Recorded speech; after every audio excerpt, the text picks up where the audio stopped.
Hello everyone, झार study के YouTube channel में आपका एक बार फिर से स्वागत है। तो साथियों, आज से हम लोग क्लास 8 का विज्ञान पुस्तक स्टार्ट करने वाले हैं। तो वीडियो में बने रहिए। आइए वीडियो स्टार्ट करते हैं। तो साथियों, आइए हम लोग देखते हैं पहला चैप्टर क्या है। तो पहला चैप्टर का नाम है हमारा विज्ञान पुस्तक में कोशिका, यानी कि इंग्लिश में बोले तो सेल्स। अब सेल्स चैप्टर में हमको कौन सी बातों को, कौन सी टॉपिक्स को हमको अध्ययन करना है, बारीकी से देखते हैं। पहले टॉपिक हो जाएगा कोशिका की खोज, फिर हो जाएगा कोशिका की संरचना, ऊतक, कोशिका झिल्ली, कोशिका द्रव्य, केंद्रक, केंद्रिका और गुणसूत्र, यानी कि कुल मिला के इतने सारे टॉपिक्स को आज के हम लोग इस वीडियो में कवर करेंगे। और इससे अगले वीडियो, आने वाले वीडियो में हम लोग इसका क्वेश्चन आंसर सॉल्व करेंगे। तो आइए देखते हैं हम लोग पहला टॉपिक। तो आइए हम लोग पहला टॉपिक से स्टार्ट करते हैं, कोशिका की खोज। ठीक है, तो ये टॉपिक का नाम है कोशिका की खोज। अब कोशिका की खोज किसने किया, कब हुआ और किस प्रकार से किया गया, इसको समझते हैं। देखिए, कोशिका की खोज सर्वप्रथम अंग्रेज वैज्ञानिक रॉबर्ट हुक ने 1665 ईस्वी में साधारण सूक्ष्मदर्शी की सहायता से बोतल की कोर की एक पतली परत पर किया, जहां उन्हें छोटी छोटी कमरानुमा मतलब संरचना मिली, जिन्हें कोशिका नाम दिया। ठीक है, आने की जो कोशिका है उसका खोज किसने किया, सर्वप्रथम किसने किया, रॉबर्ट हुक ने किया। कोशिका की खोज सर्वप्रथम किसने किया, अंग्रेज वैज्ञानिक रॉबर्ट हुक ने। अब कब किया, वो भी 1665 में। 1665 में रॉबर्ट हुक द्वारा कोशिका की खोज किया जाता है। कैसे किया जाता है, जब जब रॉबर्ट हुक, एक बोतल है, एक बोतल, ये मान लीजिए बोतल है, ठीक है। अब बोतल की सहायता से, मतलब बोतल में जो कॉर्क होता है, यानी कि ढक्कन जिसमें लगाते हैं, बोतल का ढक्कन जिसमें लगाते हैं, उसमें जो कॉर्क होता है, इसको कॉर्क बोलते हैं। उसमें जब साधारण सूक्ष्मदर्शी की सहायता से देखता है, कौन, रॉबर्ट हुक। रॉबर्ट हुक जब साधारण सूक्ष्मदर्शी की सहायता से इस कॉर्क को देखता है, तो उन्हें क्या नजर आता है, छोटी छोटी क्या होता है, कमरानुमा आकृतियां, यानी कि संरचना, कमरानुमा आकृतियां यानी कि संरचना उसे नजर आता है, जिसे रॉबर्ट हुक क्या नाम देते हैं, कोशिका नाम देते हैं। ठीक है, तो यानी कि कुल मिला के बात यह है कि कोशिका की खोज रॉबर्ट हुक द्वारा 1665 ईस्वी में किया जाता है। कैसे किया जाता है, जब बोतल के कॉर्क में देखता है सूक्ष्मदर्शी की सहायता से, तो उन्हें छोटी छोटी कमरों में आकृतियां नजर आती हैं, जिसे कोशिका नाम दिया जाता है। ठीक है, आइए अब हम लोग दूसरे टॉपिक की ओर बढ़ते हैं। क्या है, कोशिका की संरचना। दूसरा टॉपिक का नाम है हमारा कोशिका की संरचना। कोशिका की संरचना कैसी होती है। ठीक है, देखिए, कोशिका विभिन्न आकार में पाई जाती हैं, जो कि 0.1 माइक्रोमीटर, 0.1 माइक्रोमीटर से 1 मीटर तक की हो सकती है। इसका आकार गोलाकार, चौकोर, बहुभुजाकार, अंडाकार एवं अनियमित आकार की हो सकती है। ठीक है, देखिए, कोशिका की संरचना जो होती है, कम से कम क्या होता है, वो 0.1 माइक्रोमीटर से 1 मीटर तक की हो सकती है, यानी कि बहुत सूक्ष्मदर्शी से देखने बहुत ही छोटा, बहुत ही टीनी मतलब मटेरियल दिखेगा, बहुत ही छोटा सा संरचना दिखेगा। उसको क्या बोलेंगे हम लोग, 0.1 माइक्रोमीटर से लेके 1 मिनट तक का होता है क्या, कोशिका की संरचना। मतलब बहुत छोटा भी हो सकता है और 1 मीटर तक, 1 मीटर तक हो सकता है। ठीक है, अब देखते हैं आगे। सबसे छोटी कोशिका माइक्रोप्लाज्मा, जो कि कितना है, 0.1 माइक्रोमीटर। ठीक है, यानी कि सबसे छोटी, अगर क्वेश्चन पूछेगा कि सबसे छोटी कोशिका किसकी होती है, तो सबसे छोटी कोशिका किसका होता है, माइक्रोप्लाज्मा एक जीवाणु है। माइक्रोप्लाज्मा एक जीवाणु है, जिसका कोशिका कितना होता है, कोशिका की संरचना कितनी छोटी होती है, 0.1 माइक्रोमीटर होता है। ठीक है, वहीं आगे बढ़ेंगे, दूसरा हो जाएगा सबसे बड़ी कोशिका। सबसे छोटी कोशिका तो माइक्रोप्लाज्मा एक जीवाणु है, जिसका कोशिका का जो आकार होता है वो कितना होता है, 0.1 माइक्रोमीटर होता है। ठीक है, अब दूसरा हम लोग देखते हैं सबसे बड़ी कोशिका। तो सबसे बड़ी कोशिका किसका होता है, शुतुरमुर्ग का अंडा, यानी कि शुतुरमुर्ग सबसे बड़ा पक्षी क्या है, शुतुरमुर्ग है। ठीक है, अब शुतुरमुर्ग का जो अंडा होता है वो क्या होता है, लंबाई में 17 सेंटीमीटर तक होता है। ठीक है, और चौड़ाई होता है 13 सेंटीमीटर। तो आने की सबसे छोटा जो बोलेंगे कोशिका, क्या हो जाएगा, माइक्रोप्लाज्मा का कोशिका हो जाएगा। और सबसे बड़ी कोशिका किसका हो जाएगा, शुतुरमुर्ग का अंडा का हो जाएगा। ठीक है, और कोशिका की संरचना कैसे होती है, उसका नियमित आकार नहीं होता है। ठीक है, कैसा भी हो सकता है, वो गोलाकार भी हो सकता है, चौकोर भी हो सकता है, बहुभुजाकार, अंडाकार, और इसका आकार नियमित नहीं होता। जैसे अमीबा बोलेंगे, तो अमीबा किसी भी प्रकार से हो सकता है। ठीक है, उसका कोई भी आकार नहीं होता। तो कोशिका की संरचना इस प्रकार से होती है। सबसे बड़ी कोशिका हो जाएगा शुतुरमुर्ग का अंडा, और सबसे छोटी कोशिका हो जाएगा माइक्रोप्लाज्मा। ठीक है, आगे बढ़ते हैं। अब हम लोग देखते हैं एक कोशिकीय जीव, यानी कि ऐसे जीव जिसमें भोजन का अंतर्ग्रहण, पाचन, अवशोषण एवं उत्सर्जन की सभी क्रियाएं होती हों, एक कोशिकीय जीव कहलाते हैं। ठीक है, यानी कि एक कोशिकीय जीव, जिसमें क्या होगा, अंतर्ग्रहण। अंतर्ग्रहण मतलब जैसे हम भोजन खाते हैं, भोजन खाना क्या हो जाएगा, अंतर्ग्रहण। ठीक है, भोजन को अंदर लेना, क्या होता है, अंतर्ग्रहण। उसके बाद पाचन, यानी कि भोजन खाएं, उसके भोजन खाने के बाद जो पाचन क्रिया होता है उसको क्या बोलते हैं, पाचन, उसके बाद अवशोषण, यानी कि जो भी हम भोजन खाएं उससे जो मिनरल्स है, जो पौष्टिक पदार्थ है, यानी कि जो विटामिन है, उसको क्या करना, ऑब्जर्व करना, यानी कि अवशोषित करना, वो क्या होता है, अवशोषण। एवं उत्सर्जन, उत्सर्जन मतलब जैसे हम खाना खाएं, खाना खाने के बाद क्या हो, उसमें पाचन होने के बाद जो भी उसमें मटेरियल रहता है, यानी कि विटामिन है, तो उसको अवशोषित करना, मतलब बॉडी एब्जॉर्ब कर लेता है। उसके बाद जो भी हमारा मल मूत्र के तौर पर बाहर आता है उसको क्या बोलते हैं, उत्सर्जन करते हैं। ठीक है, उत्सर्जन के यानी कि खाना खाना, उसके बाद पचाना, उसके बाद जो भी पचने के बाद जो भी उसमें विटामिन होता है उसको अंतःकरण उत्सर्जन, मतलब क्या बोलते हैं, उसको अवशोषित कर देना। ठीक है, उसके बाद जो बचा हुआ पदार्थ जो मल मूत्र के तौर पर बाहर जाता है उसको क्या बोलते हैं, उत्सर्जन। यानी कि जो कोई भी जीव है, यानी कि एक उसी के जीव, ऐसा जीव जिसमें भोजन की अंतःग्रहण, पाचन, अवशोषण एवं उत्सर्जन की सभी क्रियाएं संपन्न होती है, यानी कि उसकी सब क्रियाएं होगी, वो क्या कहलाएगा, एक उसी के जीव कहलाता है। ठीक है, जैसे अगले में क्या हो जाएगा, अमीबा। अमीबा एक ऐसा जीव है, एक ऐसा एक उसी के जीव है। ठीक है, जिसमें क्या होता है, भोजन खाता है, फिर उसके बाद क्या होता है, पाचन भी वही होता है, पाचन होने के बाद फिर क्या होता है, अवशोषण भी होता है, अवशोषण के बाद क्या होता है, लास्ट में उत्सर्जन। यानी कि इन उत्सर्जन, अंतग्रहण, पाचन, अवशोषण और उत्सर्जन, ये सभी क्रियाएं संपन्न होंगी उसमें, उसको क्या बोलेंगे हम लोग, एक कोशिकीय जीव बोलेंगे। ठीक है, आइए अब हम लोग उत्तक को समझते हैं। देखिए, उत्तक कोशिकाओं का ऐसा समूह जिसकी रचना, उद्गम तथा कार्य समान हो, वह मिलकर उत्तक का निर्माण करते हैं। ठीक है, देखिए उत्तक का निर्माण कैसे होता है। देखिए, कोशिकाओं का ऐसा समूह, यानी कि सबसे छोटी क्या इकाई क्या हो गया, कोशिका। अब कोशिकाओं का ऐसा समूह, मान लीजिए छोटी सी कोशिका हो गया। ठीक है, छोटा सा समूह हो गया कोशिका। अब कोशिकाओं का ऐसा समूह जिसकी रचना, यानी जिसका बनावट जो क्या होता है, एक ही प्रकार से बना, जिसकी रचना, उद्गम तथा कार्य, यानी रचना हो गया बनावट, उद्गम हो गया मतलब उसका जो कार्य हो गया वो, और हो गया एक कार्य, मतलब जो एक तरह से बना रहेगा, एक तरह से ढांचा रहेगा, और क्या वो कार्य भी क्या रहेगा, समान रहेगा, वो मिलकर उत्तक का निर्माण करता है। यानी कि देखिए, ये मान लिया एक कोशिका हो गया, अब ये इसी के समान हो गया, इसी के समान हो गया, इसी के समान मतलब अन्य कोशिका और कोशिकाओं का समूह रहेगा, वो क्या करेगा, एक ही प्रकार से कार्य करेगा, तो क्या करेगा, सभी मिलकर क्या कहलाते हैं, उत्तक। यानी कि उत्तक किसको कहते हैं, कोशिकाओं का ऐसा समूह जिसका निर्माण एक प्रकार से होगा और उसका कार्य भी एक रहेगा, उसको क्या बोलेंगे, उत्तक बोलेंगे। कोशिकाओं को समूह को उत्तक बोलेंगे। इसी प्रकार दो या दो से अधिक उत्तक मिलकर अंग का निर्माण करते हैं। देखिए, उत्तक का निर्माण हो गया कैसे, उत्तक का निर्माण हो गया कैसे, जब बहुत सारी कोशिकाओं का समूह मिलकर क्या करता है, एक ही कार्य को अंजाम देगा, तो उसको क्या बोलेंगे, उत्तक बोलेंगे। आगे बढ़ेंगे, इसी प्रकार दो या दो से अधिक उत्तक मिलकर, इसी प्रकार दो या दो से अधिक उत्तक मिलकर अंग का निर्माण करते हैं। ठीक है, जैसे हमारा हो गया ये उंगली, उंगली में अगर माइक्रोस्कोप से देखा जाए तो सबसे छोटी छोटी कोशिकाएं मिलकर क्या कर रहा है, एक ही कार्य को अंजाम दे रहा है, तो क्या कहलाएगा, उत्तक। अब बहुत सारे उत्तक मिलकर क्या कर रहा है, ये हमारा हथेली का निर्माण करेंगे। ठीक है, उसी प्रकार से क्या है, जब इसी प्रकार दो या दो से अधिक उत्तक मिलकर अंग का निर्माण करते हैं। अंग का निर्माण कैसे होता है, दो या दो से अधिक उत्तक मिल जाएंगे तब। ठीक है, आगे बढ़ते हैं। इस प्रकार ही शरीर के सभी अंग मिलकर जीवन संबंधी क्रियाओं को पूर्ण करते हैं।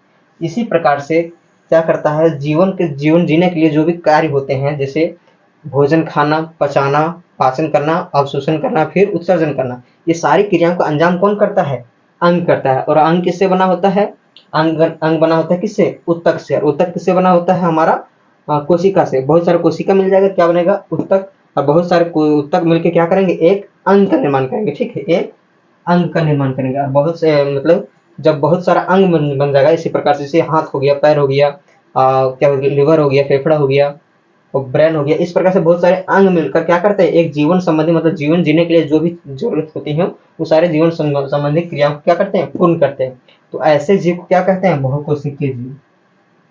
अभी हमने क्या पढ़ा, एक कोशिकीय जीव जिसमें क्या होता है, भोजन क्या होता है, अंतग्रहण, अंतग्रहण होगा, उसके बाद पाचन होगा, अवशोषण होगा और उत्सर्जन होगा, उसको क्या बोलेंगे, एक कोशिकीय जीव, एक ही कोशिका में होगा। लेकिन जब यहाँ पे क्या बोल रहा है, यहाँ क्या हो रहा है, पहले कोशिका से उत्तक में होगा, उत्तक के बाद अंग बने, अंग के बाद क्या हो जाएगा, अंग के बाद बहुत सारे अंग मिलकर क्या होगा, जीवन संबंधी क्रिया को अंजाम देंगे, उसको क्या बोलेंगे, बहुकोशिकीय जीव। यहाँ पर आप समझ लेते हैं, सबसे पहले छोटी इकाई क्या हो गया, कोशिका हो गया। अब कोशिका के बाद बहुत सारी कोशिका मिलकर क्या बनेगा, उत्तक। अब बहुत सारे उत्तक जब मिल जाएंगे क्या बनेगा, एक अंग का निर्माण करेगा, जैसे हाथ हो गया, पैर हो गया, या कुछ भी हो गया, बॉडी का पार्ट्स हो गया, अंग। अब बहुत सारे अंग मिल जाएंगे तो क्या अंग तंत्र बनेगा, जैसे लिवर हो गया, फेफड़ा हो गया, किडनी हो गया, इस प्रकार से अंग तंत्र बनेगा। अब बहुत सारे अंग तंत्र हो जाएंगे तो क्या बनेगा, एक जीव का निर्माण हो जाएगा।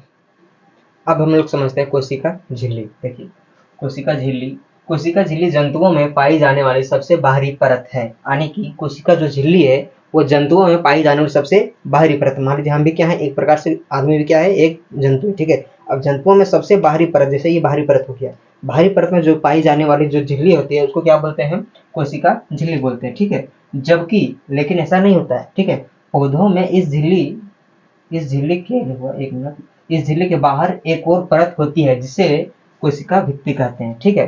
देखिए जंतुओं में क्या होता है, सबसे बाहरी जो लेयर होता है, जब बाहरी परत है, उसको क्या बोलते हैं, कोशिका झिल्ली बोलते हैं। लेकिन पेड़ पौधे में क्या होता है, इस झिल्ली के बाहर एक और लेयर होता है जिसको क्या बोलते हैं हम लोग, कोशिका भित्ति बोलते हैं, ठीक है।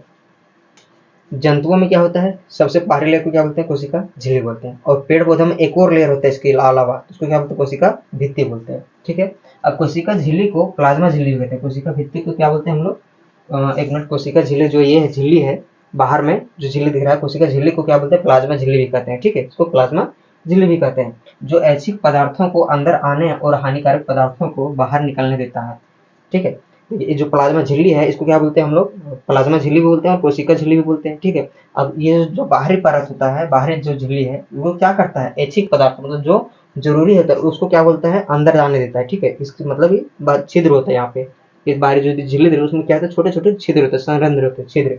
तो उसके माध्यम से क्या होता है, जो आवश्यक पदार्थ है उसको क्या होता है, अंदर से ले लेता है, और जो हानिकारक होता है, जैसे पसीना वगैरह छूटने क्या होता है, जो मतलब जो हानिकारक पदार्थ है उसको क्या करता है, पसीना के माध्यम से बाहर निकल देता है, ठीक है। इसे चयनात्मक पारगम्य झिल्ली कहते हैं। इस झिल्ली को क्या बोलते हैं, चयनात्मक पारगम्य झिल्ली। यानी चयनात्मक मतलब चुन लेता है कि किसको अंदर जाने देना है, किसको बाहर निकालना है, किसको अंदर लेना है, ठीक है। ये क्या हो जाता है, चयनात्मक पारगम्य झिल्ली भी कहते हैं इसको। इस प्रकार से हमने कोशिका झिल्ली किसको बोलते हैं, जंतुओं में पाए जाने वाले सबसे बाहरी लेयर को बाहरी परत क्या बोलते हैं, कोशिका झिल्ली। और पेड़ पौधे में बाहरी परत में एक और लेयर पाया जाता है, क्या बोलते हैं उसको, कोशिका भित्ति बोलते हैं। कोशिका झिल्ली को प्लाज्मा झिल्ली बोलते हैं, ठीक है। प्लाज्मा झिल्ली क्या करता है, ये ऐच्छिक पदार्थ को अंदर लेता है और हानिकारक पदार्थ को बाहर निकालता है। इसको एक और नाम बोलते हैं चयनात्मक पारगम्य झिल्ली, ठीक।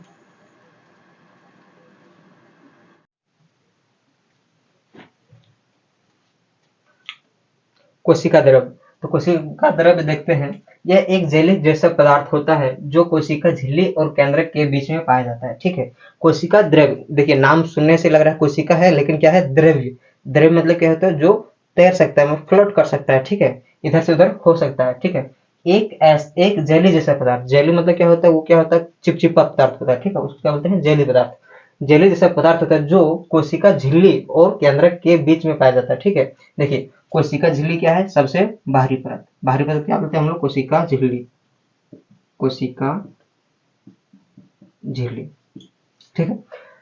एक जेली जैसा पदार्थ जो कोशिका झिल्ली और केंद्रक के बीच में पाया जाता है। कोशिका झिल्ली क्या हो गया, ये हो गया क्या हमारा, कोशिका झिल्ली। ये चारों तरफ जो है हमारा क्या हो गया, ये चारों तरफ हो गया, ये हमारा कोशिका पूरा क्या है, पूरा क्या है, हमारा कोशिका है। लेकिन जो साइड साइड में है, जो बाहरी लेयर है, बाहरी परत है, उसको क्या बोलते हैं, कोशिका झिल्ली बोलते हैं। कोशिका झिल्ली और केंद्रक के बीच, कोशिका झिल्ली और केंद्रक, ये क्या है, हमारा केंद्रक है। कोशिका झिल्ली और केंद्रक, कोशिका झिल्ली और केंद्रक के बीच में जो भी पाया जाता है चिपचिपा पदार्थ, यानी कि जो जेली पदार्थ पाया जाता है, वो क्या करता है, फ्लोटिंग करता है, मतलब वो इधर से उधर क्या होता है, घूमते रहता है, इधर से उधर ये होते रहता है। उसको पदार्थ क्या बोलते हैं हम लोग, कोशिका द्रव बोलते हैं। देखिए कोशिका द्रव, ये छोटा छोटा दिख रहा है इस कण भाग में, जिससे क्या होता है, जेली पदार्थ, उसको क्या बोलते हैं, कोशिका द्रव कहा जाता है। जैसे करेंगे, जैसे क्या हो जाएगा, माइटोकॉन्ड्रिया, इधर जो जितना भी ये सब क्या रहता है, फ्लोटिंग करते रहता है, एक ये कहा रहता है, ये अस्थिर रहता है, और ये बाहर से रहता है। ये सब क्या रहता है, जैसे ये माइटोकॉन्ड्रिया, माइटोकॉन्ड्रिया कौन हो गया, ये हो गया, ये क्या इधर उधर होते रहेगा, मतलब हिलते डुलते रहेगा, ठीक है। गोल्जी का हो गया, ये हो गया गोल्जी का, राइबोसोम हो गया, और हरित लवण, ऐसे क्या है, एग्जाम्पल है, किसका एग्जाम्पल है, कोशिका द्रव का एग्जाम्पल है, ठीक है। आगे बढ़ते हैं।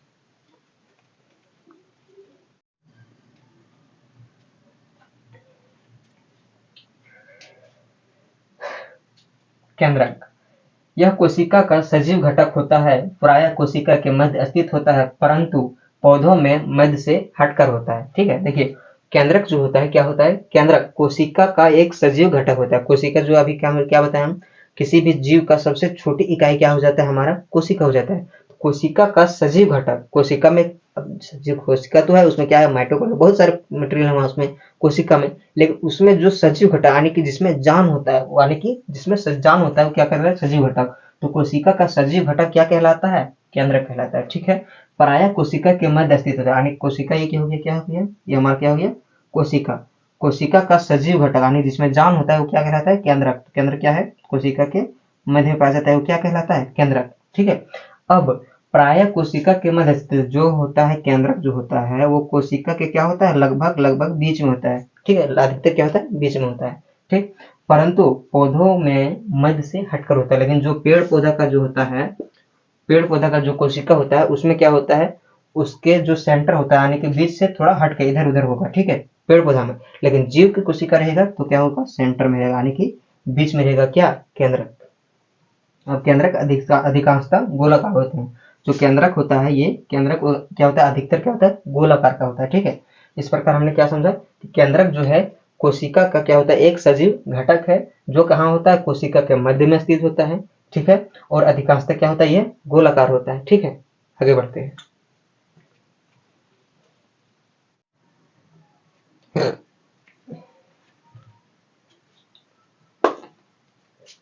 आगे बढ़ते हुए हम लोग समझते हैं केंद्रिका एवं गुणसूत्र। केंद्रिका एवं गुणसूत्र। ठीक है, सूक्ष्मदर्शी की सहायता से केंद्रक में देखने पर अंदर छोटी छोटी सघन संरचना पाई जाती है। ठीक है, जिसे केंद्रिका कहते हैं।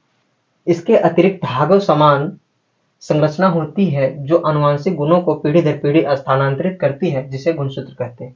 ठीक है, देखिए, सूक्ष्मदर्शी की सहायता से जब हम कोशिका को देखते हैं, ठीक है, तो उसके अंदर क्या पाया जाता है, कोशिका के अंदर क्या पाया जाता है, केंद्रक पाया जाता है। ठीक है, ये हमारा क्या हो गया, कोशिका। अब कोशिका में क्या देखेंगे, अंदर देखेंगे, झांकेंगे, जब सूक्ष्मदर्शी की सहायता से क्या पाया जाता है, अंदर केंद्रक पाया जाता है। कोशिका के अंदर क्या पाया जाएगा, केंद्रक पाया जाएगा। अब केंद्रक में जब झांकेंगे, तो केंद्रक में झांकेंगे, ये केंद्रक क्या किया, यहाँ पे हम बड़ा करके बनाए। ठीक है, ये हम क्या है, केंद्रक। अब केंद्रक के अंदर जब सूक्ष्मदर्शी को और ज्यादा मैग्नीफाई करना और आवर्धन क्षमता बढ़ाएंगे, तो क्या होगा, ये हमारा केंद्रक जो है बड़ा दिखेगा। अब उसमें जो क्या कहेगा, जो छोटी छोटी संरचना दिखेगी, छोटी छोटी संरचना, जो सघन संरचना दिखेगी, उसको क्या बोलेंगे हम लोग, केंद्रिका बोलेंगे। जो छोटी छोटी सघन मतलब बहुत ही गाढ़ा रहेगा। ठीक है, वो सघन संरचना क्या बोलेंगे हम लोग, केंद्रिका बोलेंगे। ठीक है, आगे बोला इसके अतिरिक्त, मतलब ये जो गाढ़ा गाढ़ा दिख रहा है, छोटा छोटा जो सघन दिख रहा है, उसको केंद्रिका बोलेंगे। इसके अतिरिक्त मतलब इसके अलावा और भी रहता है, क्या रहता है, धागों समान संरचना होती है जो अनुवांशिक गुणों को पीढ़ी दर पीढ़ी स्थानांतरित करती है।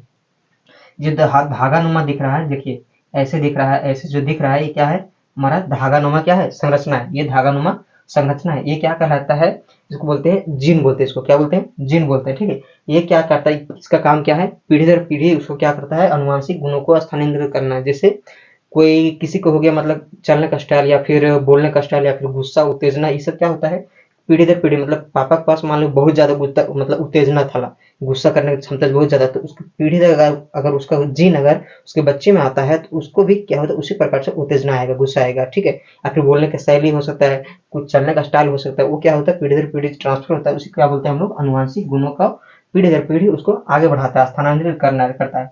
पापा का गुण बेटे में या बेटे का गुण उसके बेटे में इस तरह से ट्रांसफर करता है, उसको क्या बोलते हैं हम लोग, अनुवांशिक गुणों का स्थानांतरण कहलाता है।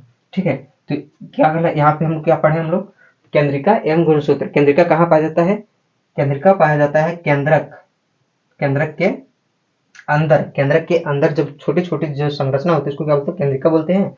और जो धागनुमा संरचना होती है उसको क्या बोलते हैं हम लोग, गुणसूत्र बोलते हैं। गुणसूत्र का काम क्या होता है, ये अनुवांशिक गुणों को क्या करता है, पीढ़ी दर पीढ़ी ट्रांसफर करता है। ठीक है, हम लोग समझ गए हैं केंद्रिका। और आइए हम कुछ तथ्य भी जान लेते हैं इस चैप्टर से रिलेटेड। कोशिका के तीन मुख्य घटक, कोशिका के तीन मुख्य घटक कौन कौन है, कोशिका झिल्ली, कोशिका द्रव और केंद्रक। यानी कि कोशिका ये है, ठीक है, कोशिका में तीन जो है, तीन मुख्य मतलब घटक जो होना जरूरी है, किसमें, कोशिका में। तो कोशिका के तीन घटक क्या हो जाएगा, एक क्या हो जाएगा, कोशिका झिल्ली, जो बाहर दिख रहा है क्या है, हमारा कोशिका झिल्ली है। और कोशिका द्रव क्यों है, जो बीच में तरल पदार्थ जेली जैसा जो पदार्थ होता है उसको क्या बोलते हैं हम लोग, कोशिका द्रव बोलते हैं। और केंद्रक क्या बोलते हैं, जो बीच में होता है। ठीक है, बीच में होता है केंद्रक, और उसके भी बीच में क्या होता है, ये हमारा केंद्रिका होता है। केंद्रक के बीच में क्या होता है, केंद्रिका होता है। तो कोशिका के तीन मुख्य घटक कौन से हुए, कोशिका झिल्ली यानी कि बाहर वाला, कोशिका द्रव हो गया, इसके अंदर जो फ्लोटिंग करता है, तैरता है, केंद्रक जो ये हो जाएगा, जिसमें जीव जीव जीव वाला क्या होता है, जीव का घटक होता है। ठीक है, आगे देखते हैं। कोशिका भित्ति और क्लोरोप्लास्ट केवल पौधों में पाया जाता है। कोशिका भित्ति और क्लोरोप्लास्ट किसमें पाया जाता है? केवल पेड़ पौधे में पाया जाता है। ठीक है, कोशिका भित्ति किसको बोलते हैं? जैसे पेड़ जंतु में ये हो गया कोशिका झिल्ली। अब इसके एक और लेयर में, बाहर में एक और लेयर होगी, इसको क्या बोलते हैं? कोशिका भित्ति। कोशिका भित्ति और क्लोरोप्लास्ट केवल पौधों में पाया जाता है। ठीक है, तो आज के हम लोग इस वीडियो में हम लोग कोशिका चैप्टर से जितने भी हमारा मुख्य टॉपिक्स थे वो सारे टॉपिक्स को हम लोग एक एक करके हम लोग बारीकी से अध्ययन कर लिए। मिलते हैं आपसे अगले वीडियो में, तब तक के लिए जय हिंद।